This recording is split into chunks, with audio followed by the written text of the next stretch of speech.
আসসালামু আলাইকুম। স্বাগত সবাইকে। সহজ বা কঠিন এই কথাটা আসলে আপেক্ষিক। কারণ হচ্ছে যখন কোনো কিছু আমরা বুঝতে পারি তখনই সেই ব্যাপারটা আমাদের কাছে সহজ মনে হয়। আর যদি বুঝতে না পারি তখনই সেটা আমাদের কাছে কঠিন মনে হয়।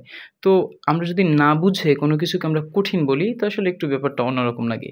তো যৌগমূলক এটা হচ্ছে কেমিস্ট্রির খুবই ইম্পোর্টেন্ট একটা টপিকস।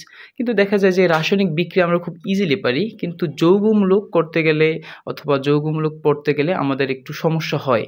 যে আসলে ব্যাপারটা কী? মানে আমাদের বুঝতে একটু অসুবিধা হয়। তো আজকে আমরা যৌগমূলকটাকে খুবই সহজ ভাষায় এবং উদাহরণের সাথে বোঝার চেষ্টা করব। গত ক্লাসে আমরা যোজনী সম্পর্কে শিখেছিলাম যে কোনো একটা মৌল ইলেকট্রন দান করে এবং অন্য একটা মৌল ইলেকট্রন গ্রহণ করে। এভাবে তারা একজনের দেয় এবং একজন ইলেকট্রন গ্রহণ করে। এভাবেই তাদের মধ্যে একটা শক্তিশালী একটা বন্ধুত্ব অথবা একটা বন্ধন গড়ে ওঠে। কিন্তু যৌগমূলক ব্যাপারটা একটু অন্যরকম। একটা আমরা জানি একাধিক মৌল একত্রিত হয়ে একটা যৌগ গঠন করে। কিন্তু যৌগমূলকের ক্ষেত্রে একটা যৌগ যদিও সে যৌগ গঠন করলো কিন্তু তাকে দেখতে অনেকটা মৌলের মতো লাগে। এবং তাহলে আমরা বুঝতে পারলাম যে হচ্ছে একাধিক মৌল বা মৌলিক পদার্থ মিলে একটা যৌগ তৈরি করে। কিন্তু সেই যৌগটা যদি কোনো মৌলের মতো আচরণ করে তখনই সেটাকে যৌগমূলক বলে। তো ব্যাপারটা প্রথমত আমরা সংজ্ঞাটা পড়ার চেষ্টা করি, এরপরে বোঝার চেষ্টা করি। যখন কোনো যৌগ মৌলের মতো আচরণ করে তখনই তাকে যৌগমূলক বলে। আচ্ছা, একটু সংক্ষেপে বলি যৌগ কি এবং মৌল কি। এখানে যেমন CO3 2- কার্বনেট, এখানে কার্বন একটা মৌল, অক্সিজেন একটা মৌল এবং CO3 এটা হচ্ছে একটা যৌগ। কিন্তু কোনো যৌগতে যদি কোনো মাইনাস বা প্লাস থাকে তখনই সেটাকে বলে যৌগমূলক। যেমন হচ্ছে কার্বন একটা মৌল, অক্সিজেন একটা মৌল, কিন্তু কার্বন এবং অক্সিজেন মিলে হয় CO2 বা কার্বন ডাইঅক্সাইড, এটা একটা যৌগ। কিন্তু এই কোনো যৌগ CO3 এটাও একটা যৌগ, এর উপরে যদি কোনো মাইনাস থাকে বা যদি কোনো যৌগের উপরে কোনো প্লাস থাকে তখনই সেটাকে বলে যৌগমূলক। তাহলে ব্যাপারটা আশা করি আমরা ক্লিয়ার হলাম যে যৌগমূলক কি।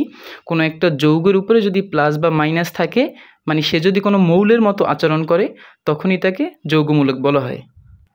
এখন আমরা একটু বোঝার চেষ্টা করি যৌগমূলকটা আসলে কেন তৈরি হয়। আমরা জানি যে নাইট্রোজেনের পারমাণবিক সংখ্যা 7, তার মানে তার ইলেকট্রন 7টা, প্রথম কক্ষপথে 2টা, দ্বিতীয় কক্ষপথে 5টা। এ সম্পর্কে আমরা আগের ক্লাসেই শিখেছি। তো দ্বিতীয় কক্ষপথে 5টা, এটাকে বানাতে হবে 8, তার মানে 3টা ইলেকট্রন আমাদের বাইরে থেকে গ্রহণ করতে হবে। এবং আমরা জানি হাইড্রোজেনের যোজনী 1, তার মানে আমরা যদি 3টা হাইড্রোজেন যদি নিয়ে যাই তো তাহলে 5 আর 3 হয় 8। তাহলে নাইট্রোজেনের যেহেতু 5টা ইলেকট্রন আছে শেষ কক্ষপথে, ওর আরও 3টি ইলেকট্রন হলে 8টা ইলেকট্রন হয়, কারণ আমরা জানি আমাদের 8 বানাতে হবে। এই জন্য একটা নাইট্রোজেন 3টা হাইড্রোজেন গ্রহণ করবে। কিন্তু এখানে দেখা যাচ্ছে যে একটা নাইট্রোজেন 4টা হাইড্রোজেন গ্রহণ করছে। তার মানে কি আমাদের লাগবে 3টা হাইড্রোজেন, কিন্তু সে গ্রহণ করলো 4টা হাইড্রোজেন। এজন্য আমাদের একটা হাইড্রোজেন এখানে অতিরিক্ত বা বেশি, তো সেটাকে আমরা এখানে অবশিষ্ট মানে হিসেবে না রেখে এটাকে আমরা ত্যাগ করে দেব। তো সহজ ভাষায় বলি, নাইট্রোজেনের ইলেকট্রন বা হাইড্রোজেন লাগবে 3টা, এখানে আছে 4টা, তার মানে আমরা একটা বাদ দিয়ে দেব। এই জন্য একটা ইলেকট্রন যদি আমরা বাইরে বাদ দিয়ে দেই হাইড্রোজেনের, তাহলে এখানে প্লাস হয়ে যায়। কেন প্লাস হয়? কারণ আমরা জানি ইলেকট্রন যদিও আমরা বাদ দিয়ে দেই কিন্তু প্রোটন তো আমরা বাদ দিতে পারি না। এই জন্য এখানে 4টা হাইড্রোজেন থেকে যখন একটা হাইড্রোজেনের ইলেকট্রন বাদ দিয়ে দেব কিন্তু ওই হাইড্রোজেনের প্রোটনটা আমরা বাদ দিতে পারবো না। এই জন্য একটা প্রোটন বেড়ে যাবে, যেহেতু প্রোটনকে প্লাস দিয়ে প্রকাশ করা হয় এই জন্য এটা হয়ে গেল NH4+। এবার হচ্ছে CO3 2-, এটাকে বলা হচ্ছে কি কার্বনেট। এই কার্বনেটটা মূলত কেন হলো বা কিভাবে হলো, এখানে 2- কেন হলো, এখানে 2+ হতে পারতো না বা অন্য কিছু তো হতে পারতো। এটা কেন এবং কিভাবে হয় এটা আমরা বোঝার চেষ্টা করি, এটা খুব ইন্টারেস্টিং একটা ব্যাপার। প্রথমেই আমরা কার্বন নিব। কার্বনের পারমাণবিক সংখ্যা হচ্ছে 6, তার মানে হচ্ছে কার্বনের ইলেকট্রন 6টা।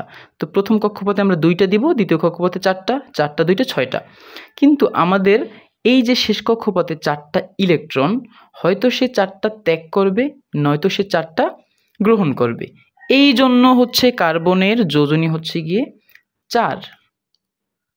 কিন্তু অক্সিজেনের পারমাণবিক সংখ্যা কিন্তু 8, তার মানে অক্সিজেনের ইলেকট্রন আছে কয়টা? অক্সিজেনের ইলেকট্রন হচ্ছে 8টা। কিন্তু অক্সিজেনের পারমাণবিক সংখ্যা 8, তার মানে অক্সিজেনের ইলেকট্রন 8টা। তো প্রথম কক্ষপথে ইলেকট্রন দিব 2টা, দ্বিতীয় কক্ষপথে ইলেকট্রন দিব 6টা, 6টা 2টা 8টা। কিন্তু শেষ কক্ষপথে তো আমরা 6টা ইলেকট্রন রাখতে পারবো না, এখানে তো আমাদের 8টা ইলেকট্রন বানাতে হবে। এই জন্য হচ্ছে যেহেতু 2টা ইলেকট্রন আমাদের বাইরে থেকে গ্রহণ করতে হবে, এই জন্য অক্সিজেনের যোজনী হচ্ছে 2। তো ব্যাপারটা এখান পর্যন্ত আমরা বুঝে থাকি যে তাহলে কার্বনের যোজনী হচ্ছে 4 এবং অক্সিজেনের যোজনী হচ্ছে 2। এবার আমরা লক্ষ্য করি এখানে কার্বন নেটের মধ্যে এখানে কার্বন কয়টা ছিল? একটা। তাহলে কার্বনের যোজনী 4। কিন্তু অক্সিজেন কয়টা ছিল? অক্সিজেন কি একটা ছিল? না, অক্সিজেন ছিল হচ্ছে O3, মানে 3টা। তাহলে আমরা জানি একটা অক্সিজেনের যোজনী 2, তাহলে 3টা অক্সিজেনের যোজনী কত হয়? তাহলে 3 দুগুণে 6, তার মানে এখানে O3 বা অক্সিজেনের যোজনী হচ্ছে আমাদের 6। কিন্তু কার্বনের যোজনী কত? এখানে 4 দেখা যাচ্ছে। এখন আমরা যৌগমূলকটা কিভাবে বানাবো সেটা হচ্ছে এই অক্সিজেনের যোজনী বের হলো 6 এবং কার্বনের যোজনী বের হলো 4। তো আমাদের কাজ হবে 2টার যোজনীটাকে এক করা, জাস্ট এতটুকু করতে পারলেই আমাদের যৌগমূলক হয়ে যাবে। তো এখানে 6টা আছে আর এখানে আছে আমাদের 4টা, তো 4টাকে আমাদের 6 বানাতে হবে, তার মানে হচ্ছে বাইরে থেকে আরও 2টা ইলেকট্রন আমাদের গ্রহণ করতে হবে। এই জন্য আমরা বাইরে থেকে 2টি ইলেকট্রন যদি নিয়ে আসি তাহলে আমাদের 4 আর 2 6 হয়ে যাবে। তখন অক্সিজেনের যোজনী 6 এবং কার্বনেরও যোজনী 6 হয়ে গেল। কিন্তু কার্বনের যোজনী 6টা কিভাবে হলো? আমরা বাইরে থেকে 2টা ইলেকট্রন গ্রহণ করলাম, তারপরে 6 হলো। আচ্ছা, তো এখন এখানে 2- কেন হলো? কারণ হচ্ছে বাইরে থেকে যেই 2টা ইলেকট্রন আমরা গ্রহণ করলাম, আমরা জানি ইলেকট্রনকে মাইনাস দিয়ে প্রকাশ করা হয়। যেহেতু 2টা ইলেকট্রন গ্রহণ করলাম, এজন্য আমাদের বাইরে থেকে 2টা মাইনাস নিয়ে আসলাম, এজন্য CO3 এর উপরে 2- লেখা হয়। বিষয়টাকে যদি আমরা ফাইনালি এবং আরও সহজ ভাষায় বলার চেষ্টা করি তাহলে আমি শর্টলি বলি, এখানে আমাদের অক্সিজেনের যোজনী হচ্ছে 6 কিন্তু কার্বনের যোজনী আমাদের 4। তো কার্বন আর অক্সিজেন 2টার যোজনী আমাদের সমান করতে হবে। এখন যেহেতু কার্বনের যোজনী 4টা আছে, অক্সিজেনের 6টা, তাহলে কার্বনের তো আরও 2টি ইলেকট্রন লাগবে, তাই না? এই জন্য এই ইলেকট্রন 2টা আমরা বাইরে থেকে নিয়ে আসবো। যেহেতু ইলেকট্রনকে মাইনাস দিয়ে প্রকাশ করা হয়, এজন্য 2টা ইলেকট্রন নিয়ে আসলাম, এজন্য এখানে আমরা 2- দিয়ে দিলাম।